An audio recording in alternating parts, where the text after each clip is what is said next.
아는 소리 하지 마시고 144쪽 봐볼게. 144쪽. 자, 우리가 앞에서는 소설에 대해서 했다면 이제 또 다른 갈래인 수필에 대해서예요. 수필은 간단하게 얘기하면 자신의 경험을 자유롭게 쓴 글이라고 생각하시면 돼요. 그래서 일상에서 체험하거나 느낀 바를 내용이나 형식에 제한받지 않고 자유롭게 표현한 글을 수필이라고 보시면 되겠죠. 수필은 특성이 중요하다라고 생각하시면 돼요. 그래서 특성이 이렇게 나와 있지, 그치? 보면은 자, 자신의 속 이야기를 솔직하게 얘기합니다. 그래서 그걸 뭐라 하냐면 자기 고백적이라고 해요. 그래서 우리가 고백하면은 사랑 고백만 있는 게 아니지. 자기의 속마음을 솔직하게 표현한다, 진솔을 표현하는데 자기 고백적이라고 하고요. 그리고 자유로운 형식인 거지. 그럼 형식이 있어, 없어? 없다 이 말이야. 무형식이라고 보시면 돼. 무형식이에요. 그리고 재질가 다양한데 우리 주변 잡다한 것들을 다 기록할 수 있다라고 봐요. 그걸 뭐라고 해? 우리 몸 주변에 잡다한 것들을 다 기록할 수 있어. 기록성. 은정이 알지? 얘기를 해봐. 우리 몸 주변에 있는 것들을 잡다한 걸 다 기록할 수 있어. 재질성. 이걸 줄여봐. 몸 한자로 뭐 어디 몸? 채 말고 몸. 신. 그렇지. 신. 우리 몸 주변에 잡다한 것들 다 기록할 수 있다라고 봐. 이걸 신변잡기적이라고 해. 신변잡기적. 자, 그리고 글쓴이만의 개성이 잘 드러난다라고 보시면 돼요. 개성적이라도 보고. 그리고 우리가 소설가 시는 있지만 수필가 있긴 있거든요. 근데 솔직히 수필의 대표적인 게 일기야. 일기 전문가 있나? 일기 전문가요? 누구나 쓸 수 있는 거잖아요. 그렇죠? 그래서 비전문적이라고 봐요. 비전문적. 그리고 다른 산문 형식에 비해 대체로 짧다라고 보시면 됩니다. 그리고 우리가 일상의 이야기를 쓰잖아. 말 그대로 일기 쓴다고 하면은 아침에 일어나서 양치하고 밥 먹고 화장실 가고 이런 것까지 뭐 쓸 수도 있지만 다 그런까지 쓸 필요는 없겠죠. 특히 읽을 거를 생각하면 읽을 사람한테 무엇을 전달하는 것이 좋을까? 읽을 사람에게 재미, 그렇지. 재미와 감동도 줄 수 있고요. 또 뭔가 신박함. 약간 깨달음 이런 것들을 줘야겠지, 그치? 그래서 교훈적이다라고 추가적으로 써놓으세요. 교훈적이다라고 생각을 하면 돼. 대체 어떻게 쓰면 교훈적이게 나오죠? 뭐 내가 얻은 깨달음을 얻게 되면 이 사람도 이렇게 깨달았구나. 나도 그렇게 해야지. 나도 그러지 말아야지. 이렇게 할 수가 있겠죠, 그렇죠? 그리고 자신이 진짜 경험을 쓰잖아, 그렇지? 그러면 사실적, 그렇지. 사실적이겠죠. 그리고 생각이 들어가니까 주관적일 수밖에 없겠죠? 이게 전체적인 수필의 특성이다라고 생각을 하면 돼. 그리고 밑에는 수필의 갈래 종류가 나와 있네. 내용에 따라서 경수필, 중수필, 가벼울 경자에다 무거울 중자야. 그럼 뭐가 가볍고 무겁다는 거야? 경수필. 그렇지. 그러니까 거의 주제가 가볍고 무겁고 라고 생각하시면 되겠죠. 그래서 일상적인 이야기를 하면 경수필, 사회적, 학문적, 철학적인 약간 문제라고 보면 중수필이라고 보시면 돼요. 그래서 뭐 논평 들어봤죠. 논리적으로 평가하는 게 아니면은 칼럼 같은 경우가 중수필이라고 보시면 돼요. 대표적으로 뭐 써놓으면 되겠죠. 뭐 논평이나 논문도 써주세요. 또는 칼럼 논문도 써주세요. 그래 뭐 논문 이런 게 되겠죠. 그리고 진술 방식에 따라서 교훈적이냐, 희곡적이냐, 서정적이냐, 서사적 이렇게 나오기도 해요. 그래서 말 그대로 글쓴이 체험이나 깊은 사색은 무엇인가 깊이 생각하는 거, 사색에 빠졌다 뭐 이렇게 얘기하잖아요, 그렇죠? 얻은 지혜를 바탕으로 교훈을 주는 내용을 담거나 그러면 교훈적이고요. 글쓴이가 체험한 사건이 극적인 요소를 지니고 있어서 내용 전개가 희곡적인 수필을 희곡적. 그리고 글쓴이가 일상적 내용이나 아니면 자연에서 느낀 감정적인 것을 나타내면 서정적. 그리고 인간 세계나 자연계의 어떤 사실에 대해서 대체로 글쓴이 주관에 개입하지 않고 이거는 뭐라고 나와 있어? 좀 객관적인 것을 이제 서사적 수필이라고 해요. 그래서 보통 종류하면 경수필, 중수필 많이 나오거든요. 그래서 내용에 따라서 경수필, 중수필, 그리고 진술 방식에 따라서 교훈적, 희곡적, 서정적, 서사적으로 나뉘어진다라고 구별해 두시면 되고요. 그리고 밑에 희곡적 수필에 대한 이제 코멘트가 좀 나와 있네. 현재형 시제를 사용해서 행동을 묘사하거나 대화를 중심으로 내용을 전개하는 등 극적 방법을 구사하는 경우가 많다라고 보시면 됩니다. 여기까지가 수필이고, 자, 또 다른 갈래가 뭐 있냐면 극이 있어요. 극. 그러니까는 크게 시, 소설, 수필, 극이 있는 거예요. 이 극에는 두 가지로 나뉘어지는데 희곡과 시나리오로 나뉘어진다라고 생각을 하시면 돼요. 자, 희곡은 자 목적이 무대 상연입니다. 그래서 무대 상연을 전제로 한 뭐야? 연극의 대본을 희곡이라고 하는데 이 무대 상연이 희곡의 목적이라고 보시면 돼요. 목적이야. 그래서 옆에 설명 봐볼게. 무대 상연을 전제로 하기 때문에 시간적, 공간적 제약, 등장인물 수의 제약을 받습니다. 그러니까 말 그대로 무대에서 예를 들어서 전쟁 상황인데 막 2,000명 올라갈 수 있을까? 사실상 쉽지 않잖아, 그치? 그리고 막 뭐 시간 전환 이런 건 좀 할 수 있겠, 뭐 무대 장치 갖고 할 수는 있겠지만 막 갑자기 시대적으로 막 과거나 현재로 왔다 갔다 하기 조금 힘들긴 하겠죠, 그렇죠? 시나리오는 가능합니다. 그렇죠. 그리고 무대의 등장인물의 대사와 행동을 통해 이야기가 진행돼요. 이건 왜 그럴까? 왜 등장인물을 대사와 행동을 통해서 이야기 왜 전개될까? 극이라서. 소설과의 차이점이요. 소설에는 말해준 사람 뭐가 있지? 화자가 아니지. 등장인물. 관찰자. 무슨 자죠? 네? 1인칭? 아니 뭐라고? 그렇게 말해준 사람 뭐라 그래? 관찰자가 아니지. 수필가. 네? 작가. 네? 말해주는 사람? 뭐지? 해설가. 아니 소설에서 말해주는 사람 뭐예요? 뭘 1인칭, 3인칭 그게 나뉘어지는 게 뭐야?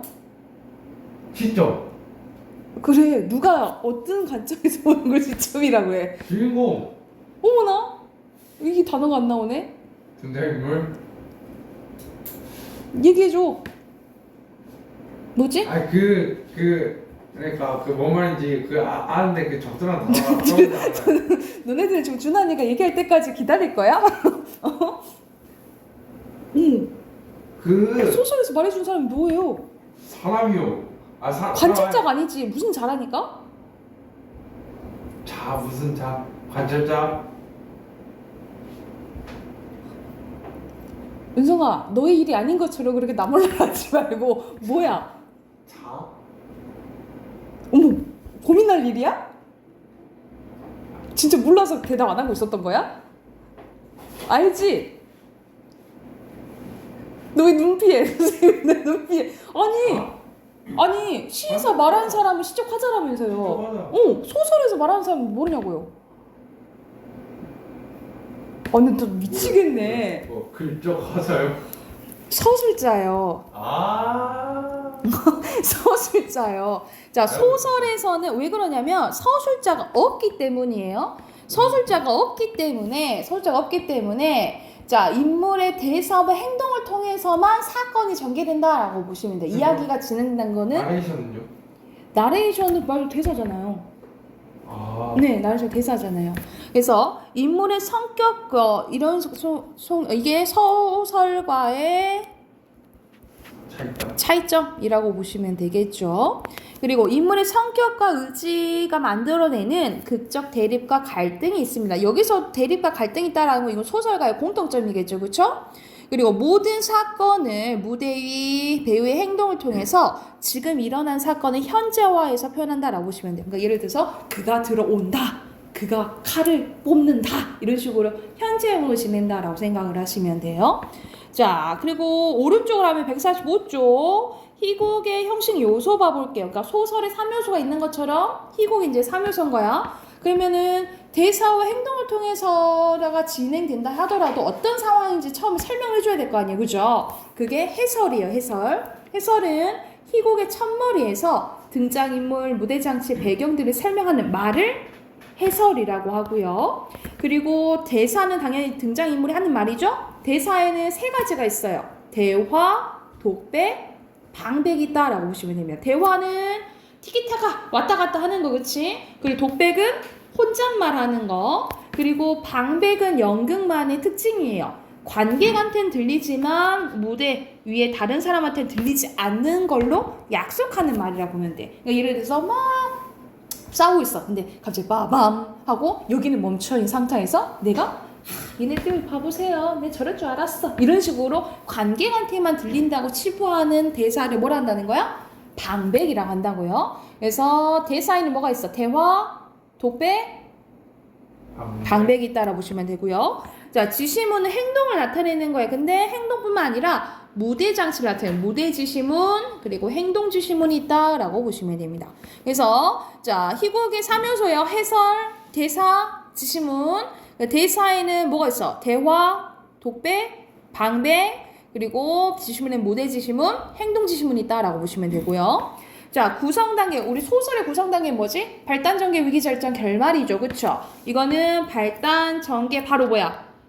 절정이야. 뭐가 없어? 위기 없어요. 그리고 내려가는 하강, 대단이라고 보시면 됩니다. 이거는 소설 거의 구성 단계 똑같다라고 생각을 하면 돼. 밑에 세 문제 있죠? 세 문제 얼른 풀어보자.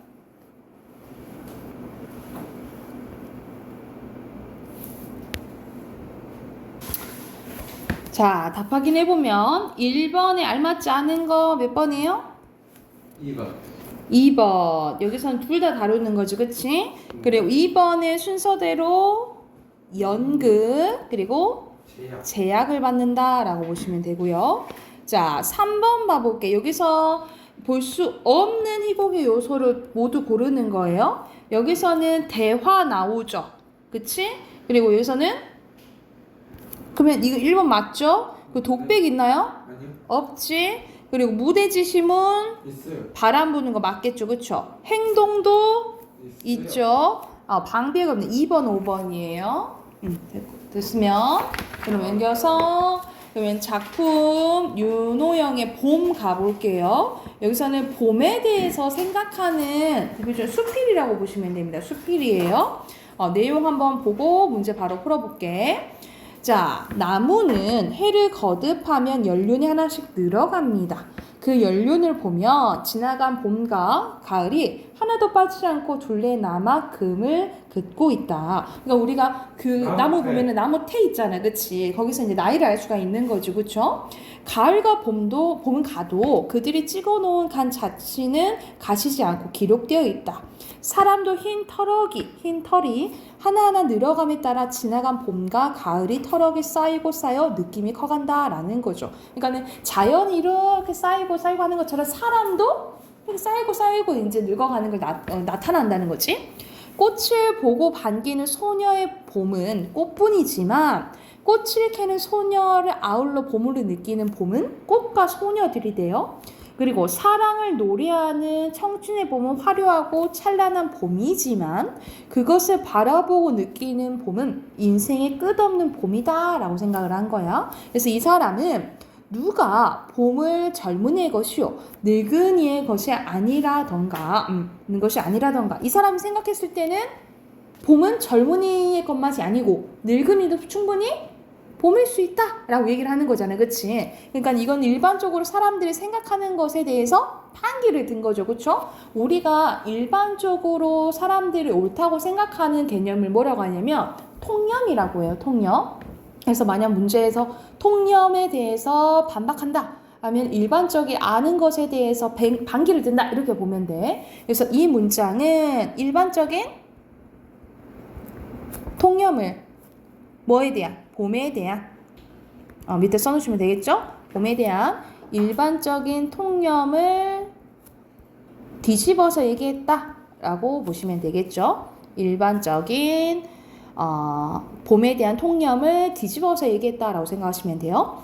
젊은이의 봄은 기쁨으로 차있는 겹겹의 봄이지만 늙은이의 봄은 어떠냐면 봄은 기쁨과 슬픔을 아울러지니 겹겹의 봄이 돼요. 왜냐하면 수많은 봄을 겪어왔으니까 겹겹의 봄이라고 표현을 한 거야. 그래서 과거란 귀중한 재산이라는 거죠. 과거란 귀중한 재산이다. 어떻게 보면 비유법 중에 은유법이라고 볼 수 있겠죠. 그렇죠? 과거란 재산이 호수에 가득 찬 물결같이 비유법 쓰였고 고이고 고여서 오늘을 이루고 있는 거 물 위에 호수가 따로 없듯이 과거를 떠나서 오늘이 따로 없는 것이라는 거죠.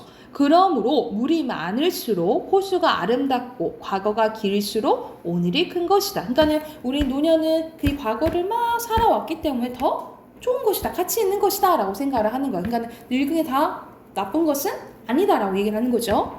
늙어서 봄을 맞으며 봄을 앞으로 많이 못 볼까 슬퍼할 필요가 없다라는 거야. 그동안 많이 가져본 봄이 또 하나 느는 것을 대견하게 생각할 일이다. 산에 오르거나 먼 길을 걸을 때 심리고 심리고 가서 뒤를 돌아보고는 아 내가 저기를 걸어왔구나 하며 흐뭇하고 자랑스러울 때도 있다. 그리고 돌아다 보는 경치가 걸을 때보다 놀랍게 아름다움을 발견할 때도 있다라는 거예요. 다만 지나온 기억을 더듬어 한 개의 진주를 발견하지 못하고 거친 모래알만 지해질 때 그것이 슬프다라는 거죠. 보잘것없는 내 과거가 항상 오늘을 슬프게 할 뿐이다 라는 거지. 그러니까는 추억을 더듬어서 하나의 내가 좋았던 기억들 있잖아요. 그치? 좋았던 기억들을 생각하고 해야지 과거에 나 이거 못했어 이것만 생각해서는 난 지금 남는 게 없다 이 말 좋지 않다 이 말이야. 그러니까 이 진주는 뭘 의미하냐면 되게 아름답고 가치 있는 경험을 의미한다면 아름답고 가치 있는 경험을 의미한다면 이 모래알은 상반되고 가치 없는 경험을 의미한다라고 보시면 돼요. 이거를 계속 잡고 있을 필요가 없다라고 얘기를 하는 거야. 뜰 앞에 한 그루의 밀감나무가 서 있다. 동쪽 가지 끝에 파릇파릇하게 움돋기 시작한다. 굵은 가지에서도 푸른 생기가 넘쳐 흐른다. 미구는 얼마 되지 않아 잎이 퍼지고 꽃이 피고 열매가 맺을 것이다. 집안 사람들의 기대가 사뭇 크다. 그러나 서쪽까지는 소식이 없대요. 동쪽까지는 있는데 서쪽까지는 소식이 없대. 나무의 절반은 죽은 가지다. 죽은 가지에 봄이 올 리는 없다. 지난 겨울에 잎이 다 떨어지고 검은 등거리만 남았을 때 혹 죽지는 아니했나 염려도 했고 또 봄이 되면은 살아나겠지 믿기도 했었대. 그러나 같은 나무 한 등거리에서 한 가지는 살고 한 가지는 죽었으리라 생각하지 못했다. 하지만 눈보라 추운 속에서도 한 가지는 생명을 기르며 겨울을 살아왔고 한 가지는 그 속에서 자기를 살리지 못했던 것이다. 저 동쪽까지 씩씩하고 발랄한 생의 의지, 지난 겨울 석 달 동안 마음속으로의 안타까운 정화, 그리고 남모르는 분투와 인내, 이는 잘 견뎠기 때문에 견뎌왔다라는 거죠. 근데 서쪽까지는 그러지 못했다라는 거지. 그치? 그래서 이 사람은 뭐에 대해서 긍정적으로 본 거야? 동쪽까지에 대해서 긍정적으로 본다라고 생각을 하시면 되겠죠. 이에 대한 무한한 경의와 찬사를 보내고 싶대. 아하. 그래서 여기에 대해서는 동쪽까지에 대한 예찬적인 태도가 드러나 있다라고 보시면 되겠죠. 봄이 가면 봄이 없다고 슬퍼함은 1년에 사는 곤충의 슬픔이다 라는 거지. 교목은 봄이 10번 가면 10개 봄을, 가을이 100번 가면 100개의 가을이 있대. 그러니까 곤충은 1년 살잖아. 그치? 그럼 또 다른 봄을 기다릴 수 있을까? 또 다른 봄을 기다릴 수 없죠. 그러니까 곤충의 상황이랑 교목의 상황은 같아 달라. 다르다라는 거예요. 그치? 다른 게 지금 대조하는 거야. 그래서 얘는 다시 한번 봄이나 가을을 겪고 있으니까 곤충보다는 더 어떠겠어요? 시간적인 여유로움이 있겠죠. 그쵸? 근데 우리 사람도 마찬가지야. 우리 사람 1년 사는 거 아니잖아. 그치? 뭐 지금 평균적으로 보면은 80년의 시간 있잖아. 70 87.2세. 그래. 그러면 90살이라 할까? 90 거의 100년 가까이 시간이 있잖아요.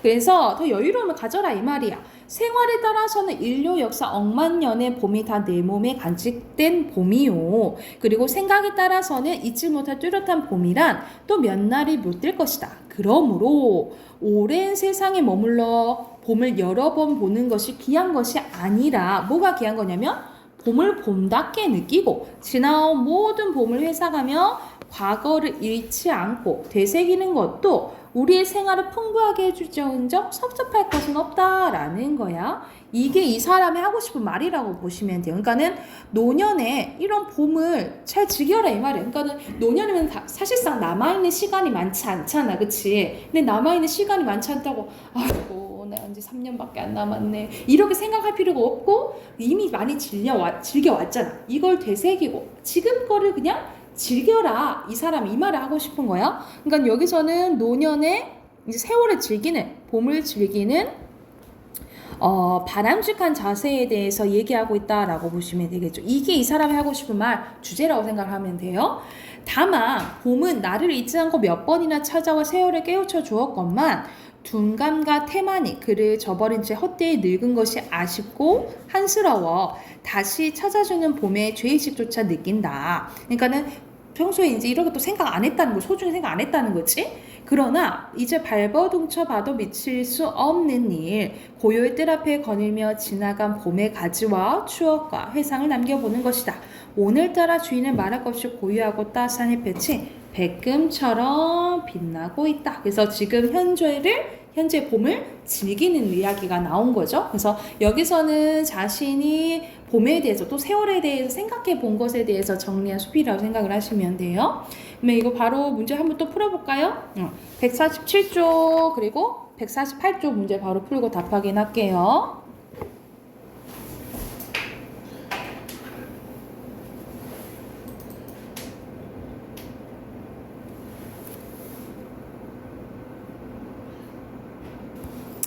확인해볼까요?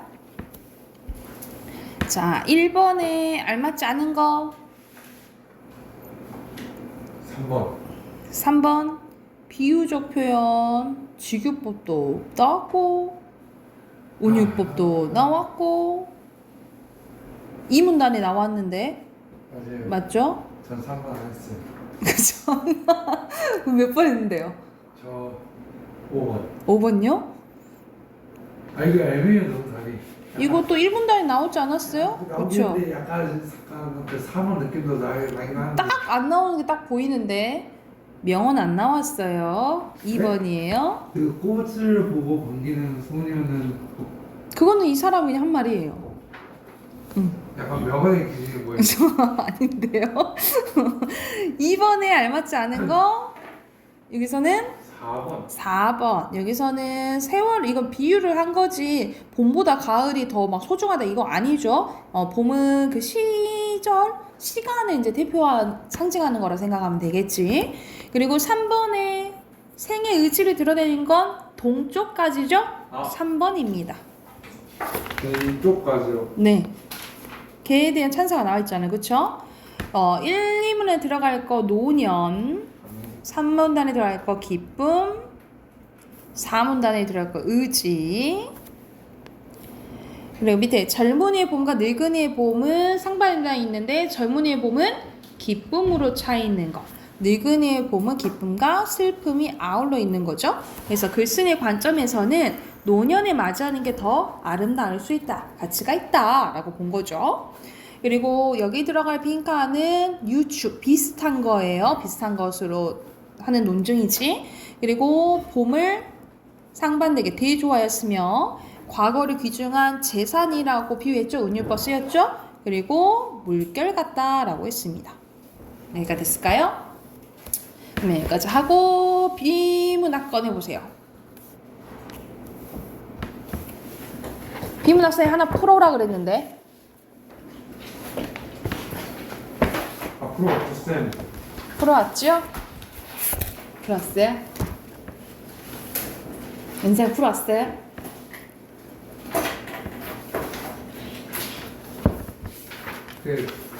제스트. 저 한 기억이 없는 것 같은데 이제. 제스트. 뭐죠? 햄은 안 했다는 소린데.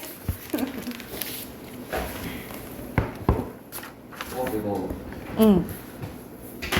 상대랑 수학 수능이랑 네. 시험 보면 아 진짜? 이번에? 이번 과학 시험 때? 너 과학 시험 잘 봤니? 아니요. 아니요는 뭐야? 아니요는 뭐야? 선생님 문제 뽑아줬잖아. 그 다 풀고 봤어? 아니 근데 응. 시험이 너무 쉽게 나와가지고 어. 오히려 더 어려워. 오히려 더 어려웠어? 쉽게 나와가지고. 쉽게 나올 때마다 응. 점수가 더 안 나오는 거. 네가 너무 깊게 생각하는 거 아니야? 저 설마 이렇게 나왔다고 이렇게 푸는 거 아니야?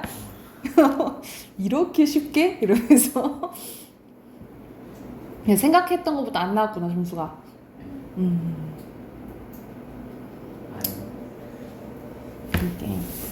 이게 이번 평균 깎아먹은 것들을 기말에 만회를 해야지, 그지? 왜냐면 아니 근데 제가 항상 영어를 잘 봤거든요. 근데 이번에 망해가지고 많이 그때문에 망했어? 평균 다 깎아먹었어요. 많이 망했어? 네. 왜 그랬을까? 몰라요. 평소 좀 어렵게 나왔어? 네가 느끼기에? 아니 제일 쉬웠거든요. 응. 근데 제일 못 봤어요. 쉬운 것에 대한 책이 있구나. 그럴 수 저도 있어. 역사 97로 망했어요. 100점 맞았어야 됐어? 네. 쉽게 나왔어? 아니요. 어렵게 나왔어요. 뭐야? 멋있는데 근데 저한테 쉽더라고요. 글쎄요. 다음 100점 맞으세요? 100점은 이번에 못 맞았어요. 저번에 맞았어요. 아니 그대들 기말 때는 100점들 갖고 오세요. 아셨죠? 맞다. 이번 그 때는 과학생이 100점 맞으시면 춤추신대요. 춤추신다고? 네. 진짜? 네. 그럼 여기서 춤추시라 그래 다 보게. 알겠지? 여기서 춤추라 그래. 뮤지스의 하이프요. 하이퍼도 추신다고? 네. 연습하셔갖고? 좀 출 줄 아신데? 모르겠어요. 그럼 쌤 기말 때 100점 맞으면 뮤지스의 하이프예요. 네가 100점 맞으면? 네. 그래. 오케이 알았어. 내가 기억해놓고 있어야겠다. 너 이번에 몇 점 맞았냐? 94? 근데 아직 그게 안 나왔어요. 뭐라 해야 되죠? 성적표가. 아직 확실히 안 나왔어? 네. 그래도 한 94, 95 나왔습니다. 그러면 이참에 문제를 풀고 한꺼번에 봅시다. 어제 두 질문 할 거니까 길이고 131쪽까지 푸세요. 131쪽까지 문제 풀고 한꺼번에 보게요.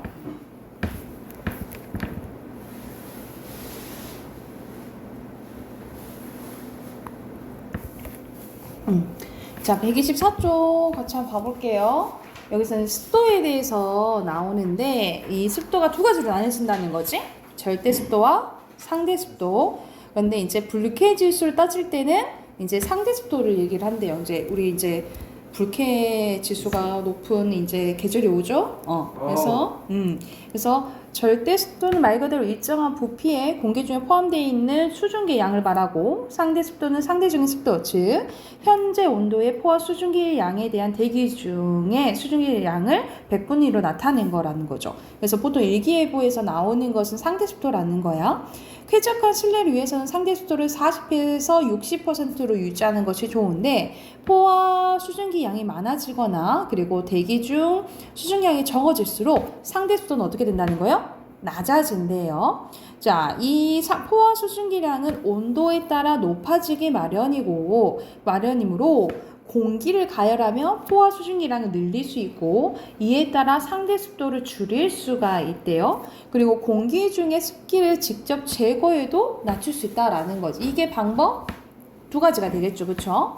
자, 이 문단 보면은 공기 중에 습기를 제거하는 방식은 냉각식과 건조식이 있는데, 건조식은 화학 물질인 흡습제를 이용하는 방식인데, 가정에서 사용하는 제품과 같이 공기 중에 습기를 직접 흡수하거나 흡착을 시킵니다. 흡식제가 습기를 더 이상 흡수하지 못하면 흡습제를 다시 가열해서 이때 분리된 습기를 제습기 바깥으로 내보내면 흡습제를 다시 사용할 수 있대요. 근데 이러한 방식은 밀폐된 공간에서 소량의 수분을 제거하는 데 유용을 합니다. 흡습제는 수분을 흡착하는 능력이 뛰어난 다공성 물질인 실리카겔, 그리고 알루미나겔, 그리고 몰레큘러시브, 그리고 염화칼슘이 있대. 그러니까 우리 보통 그 물 먹는 하마 그런 거 있잖아요. 뭐 그런 제품들이 되겠죠, 그치? 근데 냉각식 제습식은 여기서 냉각식에 대해서 더 자세히 나오지. 공기 중에 수증기를 물로 응축시켜 습기를 조절합니다. 그래서 수증기를 응축시키기 위해서는 이슬점 이하로 공기를 온도를 내려야 되는데, 때문에 냉각식 제습기는 냉각에서 에어컨과 함께 뭐를 이용해? 냉매를 이용한대요. 프레온 냉매는 여러 종류가 있는데 제습기에는 R-22, 우리가 이거 R-22로 읽어야 되나? 하여튼 이것이 사용되는데, 습한 공기를 팬으로 빨아들인 뒤 냉매를 이용한 냉각장치로 통과를 시켜요.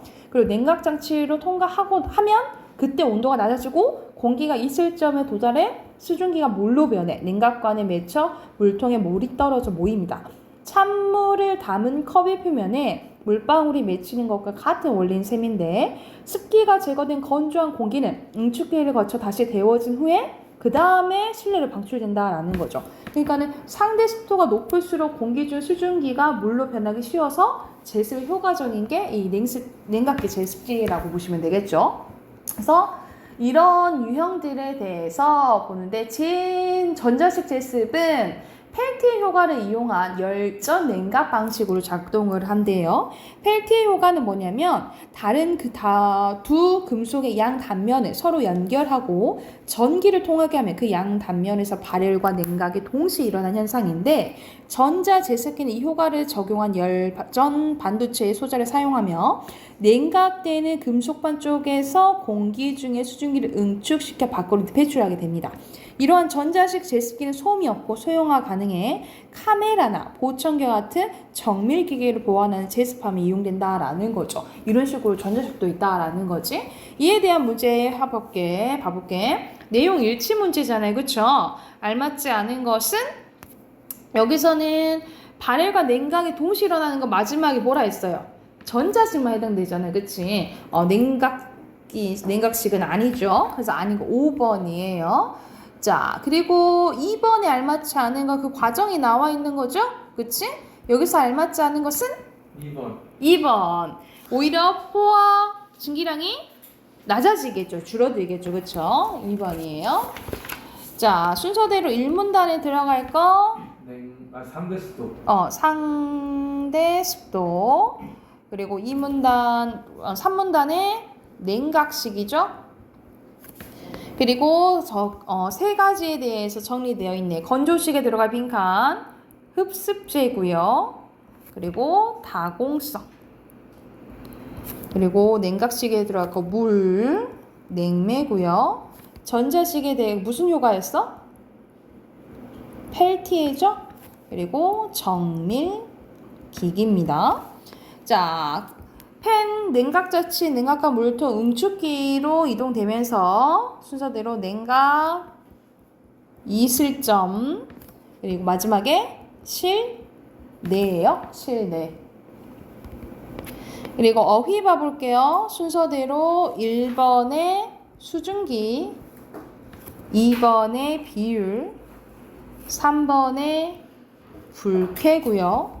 그리고 4번에 최대한, 5번에 이슬점이에요. 그리고 6번에 뿌리가 영양분을 흡수한 거지, 그치? 그리고 두 나라 무역 마찰로 관계가 냉각되었다라고요. 냄새가 어느 정도 제거된 거죠? 그리고 마구잡이로 배출한 거예요. 이따 확인하시고 두 번째 거도 이어서 갈게요. 자, 조선시대 때 거리를 측량한 수레가 있는데 그걸 뭐라고 한대요? 기리고차라고 부르는데, 자, 이 기리고차의 특징은, 자, 수레에 앉은 사람 옆에 종과 북이 달려있다는 점과 수레 내부에 3개의 톱니바퀴가 설치되어 있다는 게 특징인데, 반자동 거리 측량 수레에 해당된대요. 그래가지고 보면은 각각 수레바퀴, 아랫바퀴, 중간바퀴, 윗바퀴, 종, 북 이렇게 있는 거지, 그치? 근데 특징은 뭔 거야? 자, 수레바퀴가 12회 회전하는 동안 이게 12회 회전하는 동안 아랫바퀴가 한 번 회전하고요. 그죠? 그리고 아랫바퀴가 15회 회전하는 동안 중간바퀴는 또 한 번 회전하고요. 그리고 중간바퀴가 10회 회전하는 동안 윗바퀴가 한 번 회전하고 한다라는 거지. 그치? 그래서 이때가 총 5.4km 정도 해당된다라는 거. 이 돌아가는 걸로 그 거리를 잰다라는 거죠. 그쵸? 그리고 0.5리 가면 종이 한 번 울리고 1리 갔을 때 여러 번 울리고 5리를 가게 되면 북이 한 번 울리고 10리를 갔을 때 그럼 당연히 여러 번 울리겠죠. 그래서 이 종소리와 북소리를 통해서 거리를 계산했다라고 생각을 하시면 되겠죠. 그래서 길이고리 이전의 측량법은 새끼줄의 노끈으로 그냥 사용을 했는데 이럴 때마다 그 줄에 따라서 길이가 또 달라졌다라는 거지, 그치? 그래서 길이 고차는 톱니바퀴를 이용했기 때문에 정확한 거리를 측정하는 것이 가능했다라고 본 거죠. 그리고 직선이나 곡선이나 다 가능했다라고 본 거야.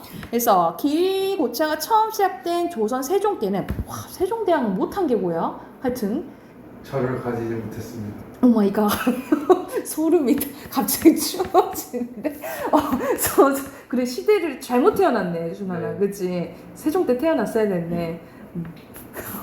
지도 제작에 활발해졌다는 측면에서 길이고차는 거리의 정밀도로 요구되는 각종 사업에 큰 힘이 됐을 거라고 봤다라는 거죠. 그리고 이건 또 중요했는데, 왜냐면은 그 땅을 얼마 정도 가지고 있느냐에 따라서 세금 문제가 있잖아. 거둬들인 거. 이거에 대해서. 그래서 세금 징수로 이어졌기 때문에 국가 통치를 체계하는 데 미끄럼이 됐다라고 보시면 되겠죠. 이거는 앞에 지문보다는 좀 더 쉬운 것 같은데. 그지? 1번에 언급되지 않는 것은 2번. 길이고차 하나지 뭐 종류에 대해서 나오진 않았죠. 기역은 뭡니까? 기역. 비례해서 회전하는. 그렇지. 비례해서 회전하는 건 딱 보이지. 우리 4번. 봤죠? 시계 관련된 거죠. 그렇죠? 4번. 그리고 알맞지 않은 거. 이거는 본문만 방금 잘 봤어도 2번. 잘 보. 이건 2번. 계산 같은 거. 이거 계산하는 거에 대해서 신경 쓰면은 놓칠 수 있어. 2번요? 네. A에서 출발한 길이고차가 B 도착했을 때 그리고 C 도착했을 때 각각 10리나 되잖아요.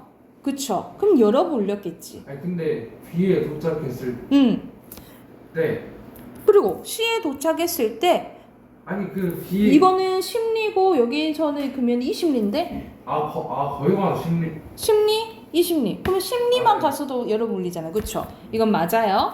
알맞지 않은 것은 4번. 여기서 그 직선도와 곡선도 다 측정 가능하다 했어요. 그쵸? 자, 뒤에서 또 OX 문제 해볼게. 1번에 5입니까? X 왜요? 전자동이랑 반자동. 그렇지, 반대로 X죠. 2번에 5, 3번에 5, 4번에 X 적합하다 했죠. 그쵸? X. 그리고 5예요.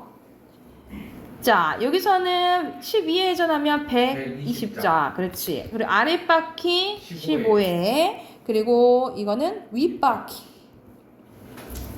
그리고 밑에는 순서대로 지도 제작이 활발해지고요. 정확한 토지 측량이 가능해지고 합리적 세금 징수가 가능해서 국가 통치를 체계하는데 거름. 걸음이 되었다라고 보면 되겠죠? 어이 마지막 봐볼게요.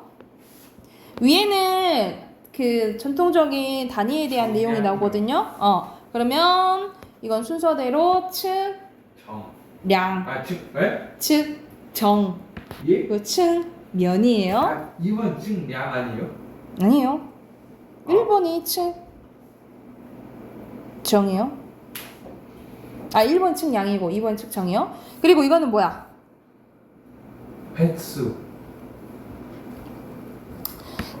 횟수죠. 밑에 6가지 예외적으로 한자어는 사이시옷이 적용 안 되는데 예외적으로 숫자, 횟수, 곡간, 작간, 택간, 선생님 셋방. 말씀하시지 않았어요? 그치, 외우라고 했었죠. 그래서 이거는 예외적으로 사이시옷이 들어가요. 그래서 아니요. 외우시라고. 선생님 맞췄죠? 맞아요. 횟수. 좋아. 횟수. 된 소리가 나. 횟수. 된 소리. 횟수. 횟수. 자연스럽게 된 소리 나게 하면 돼요. 그래서 횟수. 숫자, 횟수, 복간, 착간, 택간, 색방 외우시면 돼요. 자, 여기까지 하시고 숙제 예. 안 해줄게. 문법 알아? 문법으로 합시다. 아. 문법 나갑시다. 문법. 나는 프린트. 너무 좋았는데. 뭘 안 해. 프린트 꺼내시고 두 번째 장 보시면 돼요. 음절의 끝소리 규칙. 두 번째 장 39페이지. 너 안 가져왔어요? 네? 아니 3. 그거 말고 선생님 저번 시간에 준 거. 저 이거 갖고 온 것 같은데요? 잠시만요. Wait a second, please. 그래. 나 챙겼죠? 두 번째 장 볼게요. 자, 앞에서는 우리 형태소에 어근 접사했고요. 이제는 단어의 종류예요. 단어는 크게 제가 하지 않았어요? 이거 아는데요? 정립하생어까지 하지 않았어요? 아닌데요? 네. 접사까지 했어요. 자, 단어는 크게 두 가지로 나눠진다라고 보시면 돼요. 단일어와 복합어 이렇게 크게 두 가지로 나뉘어져요. 그런데 이게 나누는 앞에서 우리가 어근과 접사 배웠어. 어근은 단어에서 핵심적인 의미를 갖고 있는 것을 어근이라고 해요. 그래서 단일어는 이 어근이 몇 개 있는 거? 꼴랑 하나 있는 거라고 생각하시면 돼요. 하나 있으면 단일어고 이 어근과 어근이 결합하거나 아니면 어근에 접사가 붙으면 복합어라고 보시면 돼요. 그래서 말 그대로 자, 파생어는 어근에다가 접사가 붙으면 앞이든 뒤든 상관없어. 접사가 붙으면 파생어라고 보고요. 합성어는 어근 플러스 어근이라고 보시면 됩니다. 그래서 그러면은 자세히 보면은 세 가지가 있는 거지. 단어는 어떻게 있는 거야? 단일어, 파생어, 합성어가 있다라고 생각을 하시면 돼요. 됐나요? 근데 이것도 또 나눠져. 또 나눠지는 거야. 지금 먼저 파생어 봐볼게. 파생어는 이 접사가 앞에 오냐 뒤에 오냐에 따라서 나뉘어져요. 앞에 오면 뭐야? 접두파생어. 뒤에 오면 전미파생어. 이렇게 생각을 하시면 돼요. 전미파생어. 여기가 됐을까요? 자, 그리고 근데 합성어가 조금 복잡해. 이거 고등학교 거예요? 아니면 중학교 거예요? 고등학교 거예요. 그럼 상관없다. 뭘 상관없어. 말도 안 되는 소리 하고 있어 약간 지금. 천천히 들으라고요. 아이, 집중해. 자, 합성어는 이 가운데 거 먼저 봐볼게. 보통 합성어는 어떻게 나뉘어지냐면 대등, 종속, 융합 합성어로 나뉘어져요. 자, 대등은 말 그대로 우리가 합성은 어근 플러스 어근이라 했잖아, 그치? 어근과 어근이 같은 등급으로 합쳐진 거야. 그러니까는 손, 발 또는 팔, 다리 그리고 오고 가다 같은 등급으로 합쳐지면 대등인 거야. 근데 종속은 뭐냐면 한 어근이 다른 한 어근을 꾸며준다라고 생각하시면 돼요. 그래서 같은 말로 무슨 합성어라도 하냐면 수식 합성어라고도 해요. 그러니까 예를 들어서 책가방, 책을 담는 가방인 거야. 그치? 꾸며주는 거야. 돌다리, 돌로 만든 다리인 거예요. 손수건, 손을 닦는 수건. 이런 식으로 앞 어근이 뒷 어근을 꾸며주는 구조면 수식 합성어. 안경 다리는 대등 합성어예요? 안경. 다리. 안경 다리가 뭐야? 이거. 안경 다리요? 안경 다리 이건 한 단어가 아니잖아. 안경 다리 있잖아. 그네. 그렇잖아요. 역시 쎄. 그리고 융합 합성어는 어근과 어근이 합쳐져서 새로운 의미를 지니면 융합 합성어라고 생각하시면 돼요. 그러니까 밤과 낮이 합쳐져서 늘 항상 뭐 이런 뜻을 의미 짓는 거고 올해 춘추가 어떻게 되세요? 라고 부르면 봄춘자에다가 가을 출자예요. 그래서 1년을 나타내니까 나이를 의미한다라고 보시면 되고 그리고 강사는 자연, 돌아가다는 죽다. 그리고 여기 나 여기 가시방석이야. 진짜 가시방석인 거야? 아니죠. 불편한 자리를 의미하잖아. 그쵸? 또는 뭐가 있을까? 갑자기 생각이 안 나네. 또 다른 예가 뭐가 있을까? 선생님 제가 말해보도록 하겠습니다. 뭐요? 뭐입니다. 피땀 눈물 했을 때 피땀 진짜 피땀인 거야? 네. 진짜 피를 흘린 땀인 거야? 네. 그만큼 엄청난 뭘 했다는 거야. 노력. 그렇지. 이런 것이 융합합성어라고 생각하시면 돼요. 그래서 의미에 따라서 대등, 종소, 융합인 거야. 이건 쉽죠, 그쵸? 이건 쉽다는 거. 이게 문제야. 자, 여기 봐볼게. 자, 배열 방식에 따라서 통사적과 비통사적 합성으로 나뉘어지는데, 자, 통사적은 일반적인 우리말 어순에 따라서 결합되면 통사적이라고 봐요. 근데 일반적인 어순으로 된 게 아니야. 그러면 비통사적으로 보는 거야. 그러니까 예를 들어서 봐봐. 일반적인 배열법, 명사 플러스 명사 가능하잖아요. 그쵸? 그리고 관형사 플러스 명사 가능해. 왜냐하면 관형사는 뭘 꾸며주니까? 예? 명사를. 명사를 꾸며주니까. 그러니까는 새해 이런 거는 결합할 수 있다 이 말이야. 그리고 부사와 부사, 부사와 용언 이런 것들은 다 가능하다 이 말이야. 이런 거 통사적으로 보는 거야. 그리고 용언의 관형사 플러스 명사 이것도 통사적으로 봐요. 작은 집 이런 식으로 필요한 게 다 있잖아, 그치? 이러면 통사적으로 본다 이 말이야. 그리고 용언의 어간, 연결어미, 용언 이것도 통사적으로 봐요. 이게 용언의 어간이야. 연결어미 들어가죠? 그리고 용언 가다, 돌아가다 이런 것은 빠진 게 없잖아, 그치? 그러면 통사적으로 보는 거야. 잘 따랐어 이렇게 보는 거야. 그리고 조사가 생략된 경우는 너도 그냥 통사적으로 봐요. 우리가 힘이 들다 할 때도 있지만 힘들어 이렇게 되잖아요, 그쵸? 이건 자연스러운 현상이기 때문에 조사가 빠진 것도 통사적으로 본다라고 생각하시면 돼요. 근데 문제는 뭘 외워야겠어? 비통사적으로 외워야겠지, 그치? 비통사적 봐볼게. 일반적인 배열 방식에 일치하지 않는 거야. 용언 어간에다가 관형사형 어미가 있어야 되는데 관형사형 어미가 없고 바로 명사가 붙은 경우예요. 여러분 가장 보통 덮밥이죠, 덮밥? 덮밥은 원래 뭐야? 덮은 밥이잖아. 그럼 뭐가 빠져버렸어? 은이 빠져버렸어. 이 은이 관형사형 어미예요. 그리고 검버섯, 검은 버섯인 거야. 이런 관형사형 어미가 빠져버렸잖아. 그러면 뭐로 본다 이 말이야? 비통사적으로 본다 이 말이야. 이해됐어요? 그리고 용언의 어간에다가 아까 전에 이런 식으로 연결어미가 있어야 되는데 연결어미가 빠진 경우가 있어요. 우리가 뛰어놀다인데 어가 빠져버리고 뭐 됐어?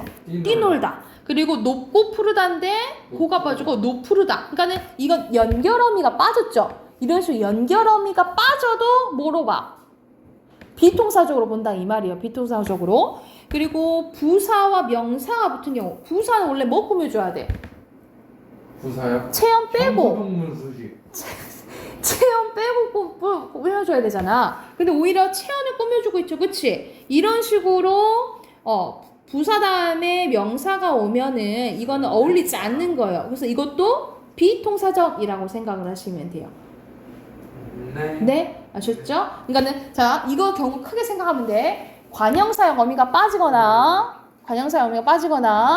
연결어미가 빠지거나 아니면은 부사 다음에 뭐가 왔을 때 명사가 왔을 때 이걸 뭘로 본다?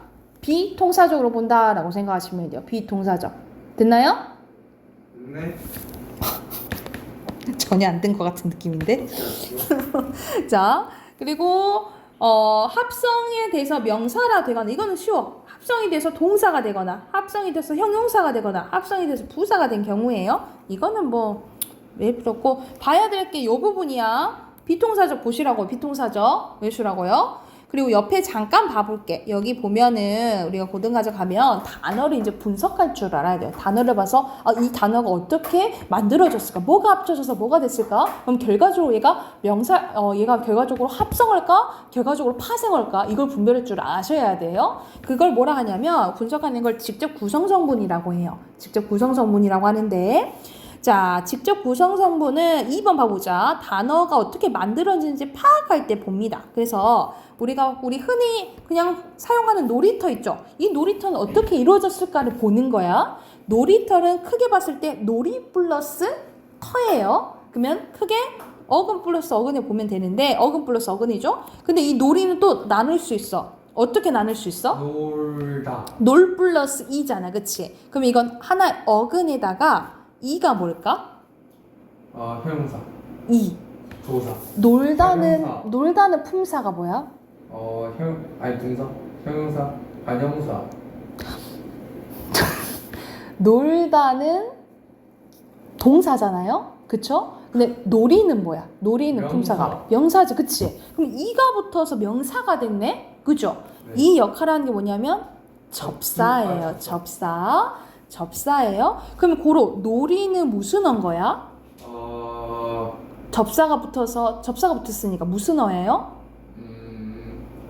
파생어, 그렇지. 파생어인 거야. 그럼 이 파생어라는 하나의 단어에 터라는 어근이 붙어버린 거예요. 그쵸? 그러면은 얘는 파생어지만 파생어에다가 또 어근이 붙었잖아요. 그치? 그럼 놀이터는 결과적으로 무슨 어일까? 파생 어근. 명사? 어근 플러스 어근이니까 결과적으로는 뭐야? 합성어로 보는 거예요. 합성어로 보는 거예요. 이해됐어? 그러니까 이런 식으로 구별할 줄 알아야 돼. 그리고 짓밟히다도 마찬가지. 짓밟히다 이렇게 나눌 수 있는데, 자, 밟히다가 발은 어근이에요. 안에 보면 어근이야. 근데 밟히다 히가 들어가서 어떤 의미가 지녀질까? 밟다. 봐봐. 수동태. 오케이. 밟히다고 얘는 밟히다는 당하는 거지. 그치? 영어에선 수동태라 해요. 국어에선 뭐라 할까?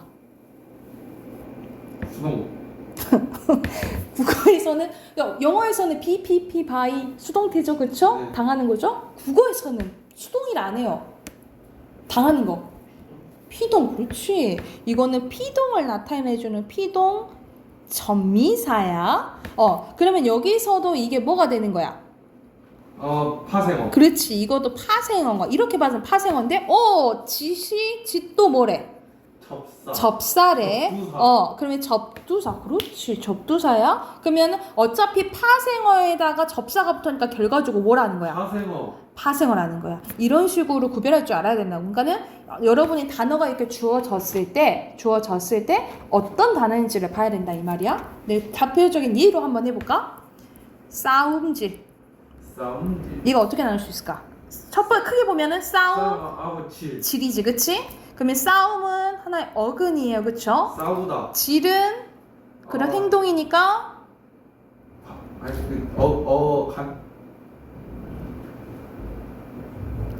싸움질을 하면 너 어렵겠다. 싸움 내가 그래도 조금이라도 싸움 꾼으로 해볼게요.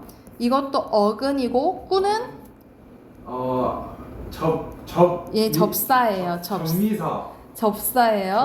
접미사. 근데 또 싸움은 어떻게 나눌 수 있겠니? 싸우다. 기본형. 오케이. 기본형 싸우다에다가 그 미음이에요. 그러면 싸우다는 품사가 뭐야? 동사요. 동사. 그럼 하나 어근인데 미음이 붙어서 명사가 되잖아, 그치? 그러면 이것도 파생어. 접사야. 맞아. 접사가 붙으니까 결과적으로 이게 뭐가 되는 거예요? 파생어야. 그럼 파생어에다 접사가 붙으니까 이거 결과적으로 뭔 거예요? 파생어인 거죠. 이해됐어요? 네. 이런 식으로 어떤 단어가 주어졌을 때 분석할 줄 알아야 된다고. 그러면 뒤에 보면은 문제 우리 조금만 풀면 되거든요. 11번까지만 풀어봐. 11번까지 46쪽. 지금요? 네.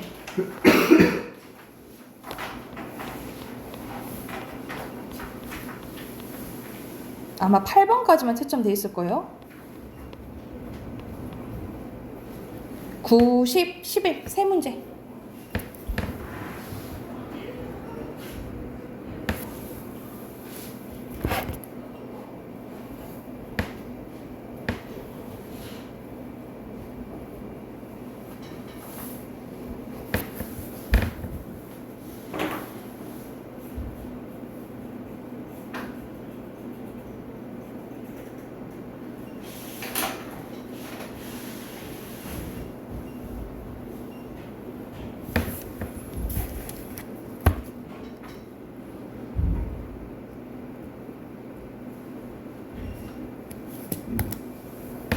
무슨 노래 듣고 계세요? 뮤직스 너 안 집어넣어? 다 했어요. 자, 같이 봐볼까요? 자, 9번 보면은 놀이터와 구조가 똑같은 거야. 놀이터는 아까 전에 선생님이 뭐라 했어? 놀이터는 파생어라고 하셨습니다. 파생어라고 하셨습니다. 이거는 어근 파생어. 놀이터 가요? 합성어요. 이거는 어근 플러스 접사 플러스 어근이에요. 그래서 결과적으로 이렇게 먼저 합쳐지고 어근이잖아. 그럼 합성어인 거야. 합성어 골라라 이 말이야. 그러면 여기서는 솔 플러스 방울이에요. 이건 어근 플러스 어근인 합성어야. 그리고 헛 소리 이거는 헛이 소리를 접사예요. 소리 어근. 느림보는 느리다에다 보잖아. 그치? 느리다는 어근에다가 미음 접사에다가 접사니까 파생어야. 그리고 복다 어근 그리고 접사 밥 어근이네. 답 4번이네요. 열고 닫자 열다야 어근 플러스 이 접사예요. 이건 결과적으로 파생어 되겠죠. 네,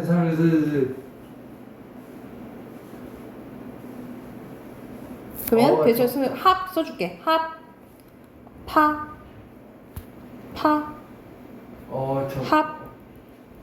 그리고 파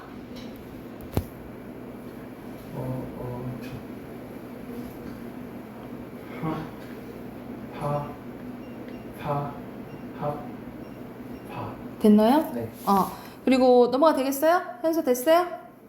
그리고 10번 가볼게요. 10번은 통사냐 비통사냐라는 거야. 산들바람 이거 비통사죠? 네. 그리고 산나물 통사, 새 통사 이건 뭐야? 늦은 잠이어야 되잖아. 이거 비통사죠. 그렇지. 4번이죠? 아니 왜 알고 있으면 틀렸냐. 그리고 18번도 너무 쉽잖아. 2번 알맞지 않는 거. 그렇지. 2번 어디에 속해요? 그 디귿. 디귿. 그렇지. 융합합성어. 그렇지. 융합와서 디귿. 여기가 됐을까요? 네. 오케이. 여기까지 하고 숙제는 오늘 없음. 오 예. 오늘 없음. 목요일 날 보게요. 목요일 날